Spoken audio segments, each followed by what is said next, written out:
अफगानिस्तान से अमरीकी फौज का 90% इनखला मुकम्मल हो चुका। पेंटागन की तस्दीक। तर्जुमान जॉन कर्बी का कहना है कि बग्राम एयरबेस खाली करने से पहले अफगान हुकाम और मिलिट्री लीडरशिप को आगाह कर दिया था। बग्राम के अलावा दीगर फौजी अड्डे भी अफगान हुकाम के हवाले कर दिए। पेंटागन की बरतानवी वज़ीर दिफा और अफगान हुकाम की अमरीकी फौज के इनखला में एतमाद में न लेने से मुताल्लिक़ बयान की तरदीद।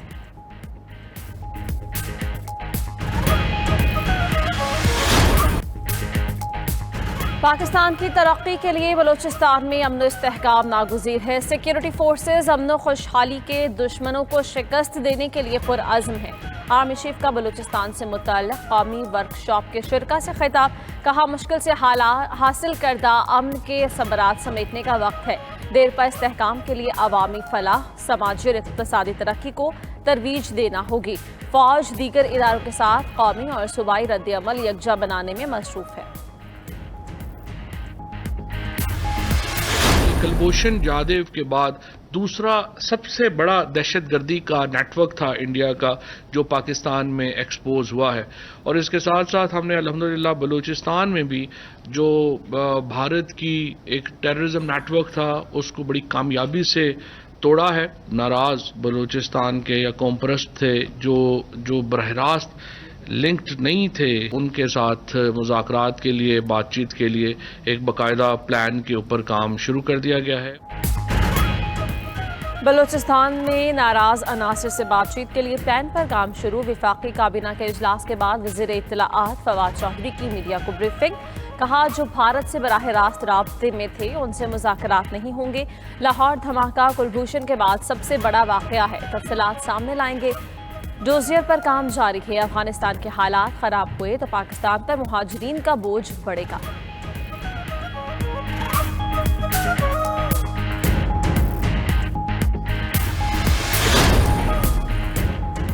आसिफ जरदारी की गैर मौजूदगी में जमानत कब्ल गिरफ्तारी की इस्तदा मुस्तरद। इस्लामाबाद हाईकोर्ट ने साबिक सदर को आज समाअत के मौके पर तलब कर लिया। उधर न्यूयॉर्क फ्लैट की इंक्वायरी पर आसिफ जरदारी का जवाब नैब को मौसूल। जरदारी ने जवाब के लिए नैब से 1 माह की मोहलत मांग ली।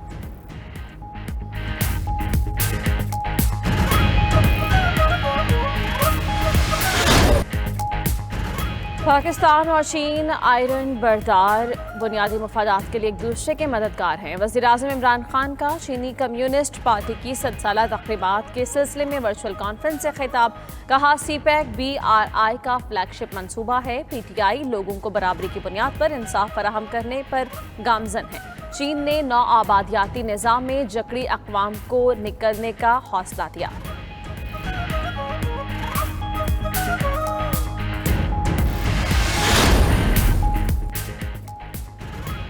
चीन की कम्युनिस्ट पार्टी की 100 साला तक़रीबात के सिलसिले में वर्चुअल कॉन्फ्रेंस। शहबाज शरीफ, बिलावल भुट्टो, फजलुर रहमान की भी शिरकत। चीन के सदर शी जिनपिंग ने खिताब में कहा, दुनिया को कोरोना, माहौलियाती तब्दीलियों और तनाज़ात के बाइस खतरात का सामना है।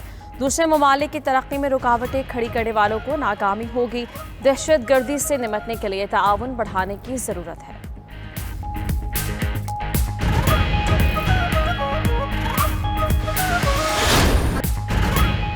बरतानवी MP नाज शाह ने पार्लियामेंट में हुर्मत रसूल सल्लल्लाहु अलैहि वसल्लम का मामला उठा दिया। कहती हैं, बरतानिया में चर्चिल और दीगर शख्सियात के मुजस्मों की हिफाजत का बिल लाया गया है। बिल में कहा गया है कि मुजस्मों को नुकसान पहुंचाने से लोगों के जज्बात मजरूह होते हैं। हमारे नबी सल्लल्लाहु अलैहि वसल्लम की हुर्मत सबसे बढ़कर है, इसका सबसे ज्यादा ख्याल रखा जाना चाहिए।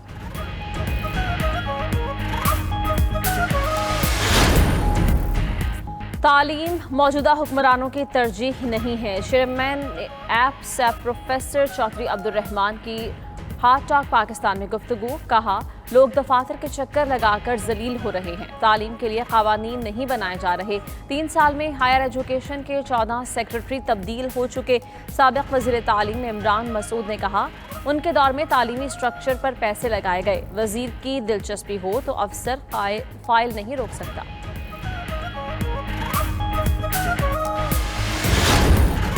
इटली यूरो कप फुटबॉल के फाइनल में पहुंच गया। सेमीफाइनल में स्पेन को 2 के मुकाबले में 4 गोल से शिकस्त दे दी। इजाफी वक्त में कोई भी टीम गोल नहीं कर सकी। फैसला पेनल्टी शूट आउट पर हुआ। दूसरा सेमीफाइनल आज इंग्लैंड और डेनमार्क के दरमियान खेला जाएगा। فاتح ٹیم اتوار کو فائنل میں اٹلی کے مد مقابل ہوگی۔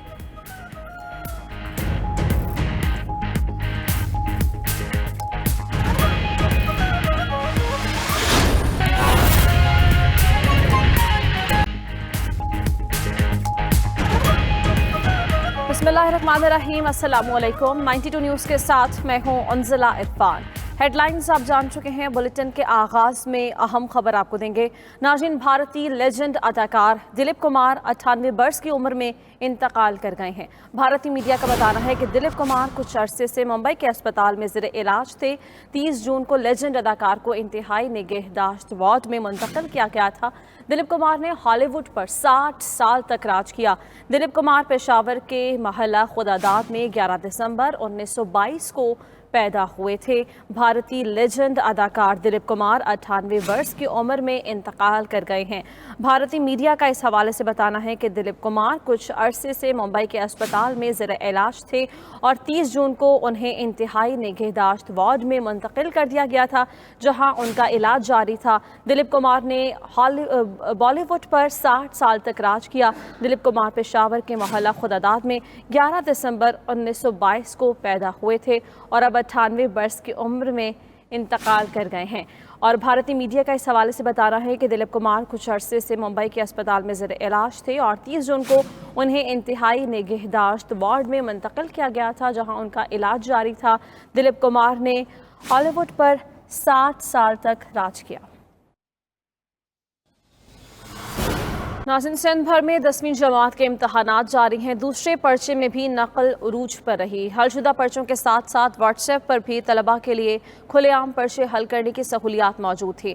امتحانات کے دوران نقل کے بڑھتے رجحان پر صوبائی مشیر جامعات و تعلیمی بورڈز نثار کھوڑوں نے امتحانی مراکز میں موبائل فونز، انٹرنیٹ ڈیوائسز لانے اور استعمال کرنے پر مکمل پابندی عائد کر دی ہے۔ تفصیلات کے لیے آپ رپورٹ دیکھیں۔ سندھ بھر میں 10ویں جماعت کے امتحانات جاری۔ دوسرے پرچے میں بھی نقل عروج پر رہی۔ جدید ٹیکنالوجی کا استعمال بھی کیا گیا۔ نامعلوم افراد اور اسکولوں کے چپڑاسی تک حل شدہ پیپر طلبہ کو پہنچاتے رہے۔ لاڑکانہ، قمبر اور جیکب آباد میں پیپر شروع ہوتے ہی واٹس ایپ پر دستیاب ہو گیا۔ ریاضی کے پرچے میں بھی ذہن کے بجائے کھلے عام نقل۔ امیدوار موبائل فون اور گائیڈ کا استعمال کرتے رہے۔ انویجیلیٹرز اور انتظامیہ خاموش تماشائی بنے رہے۔ ڈہرکی میں پرچہ 300 روپے میں فوٹو اسٹیٹ کی دکانوں پر فروخت ہوا۔ امتحانی مراکز کے باہر پولیس اور محکمہ تعلیم نقل روکنے میں ناکام رہے۔ سکھر میں بھی طلبہ واٹس ایپ پر پرچے حل کرتے رہے۔ امتحانات میں نقل کے واقعات سامنے آنے پر صوبائی مشیر جامعات و تعلیمی بورڈ نثار کھوڑوں نے ایک بار پھر نوٹس لے لیا۔ پہلے ہی ہماری یہ SOPs یہی ہے کہ کسی بچے کو بھی سینٹر میں موبائل فون لے جانا منع ہے۔ اس کے ساتھ بستہ نہیں ہونا چاہیے، وہ سیدھا سیدھا ہو، اس کی فرسکنگ ہو اور پھر اس کو امتحان میں بیٹھنے دیا جانا چاہیے۔ لیکن اگر ہمارے جو انویجیلیٹرز ہیں، جو ہمارے ریسپانسبل آفیسرز ہیں، جو سینٹر میں پرچہ لے کے جاتے ہیں، ان کے پاس بھی میں نے کہہ دیا کہ نہیں، موبائل نہیں ہونا چاہیے۔ یہ واٹس ایپ کا مسئلہ ہو گیا ہے کہ واٹس ایپ سے 2 منٹ میں پرچہ آؤٹ ہو جاتا ہے۔ میں اس کو 144 تک بھی لگاؤں گا تو لگا دوں گا۔ نثار کھوڑوں نے کہا کہ واٹس ایپ پر پرچہ آؤٹ ہونے کی تحقیقات جاری ہیں۔ ذمہ داروں کے خلاف سخت کارروائی ہوگی۔ انتظامیہ اور پولیس امتحانی سینٹرز کے حدود میں دفعہ 144 پر سختی سے عمل کرائے۔